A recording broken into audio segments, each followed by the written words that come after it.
உரைநடை 12 எழில் கொஞ்சும் அருவி. பொருள்: ஓகே புகை புகை. எழில் அழகு. ஆனந்தம் இச்சி மகிழ்ச்சி. நீராடி குளித்து. பிரித்து எழுதுக. 1. வேயின் புகை வெண்புகை. வேயின்மை வெண்மை + புகை வெண்மை + புகை சேர்த்து எழுதுக. பாதை + அமைத்து பாதை அமைத்து. வினா விடை. 1. ஒகேனக்கல் அருவி எந்த மாவட்டத்தில் அமைந்துள்ளது?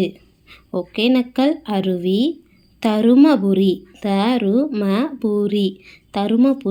மாவட்டத்தில் உள்ளது.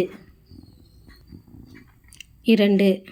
ஒகேனக்கல் அருவியில் நீர் விழும் காட்சி பார்ப்பதற்கு எப்படி இருந்தது? ஒகேனக்கல் அருவியில் நீர் விழும் காட்சி பார்ப்பதற்கு வெண்ணெய் உருகி ஓடுவது போல் தெரிந்தது. 3. ஒகேனக்கல் பகுதியில் சுற்றி பார்க்க வேண்டிய இடங்களின் பெயர்களை எழுதுக. மான் பூங்கா, முதலைப் பண்ணை, தேசநாதீஸ்வரர் கோவில்.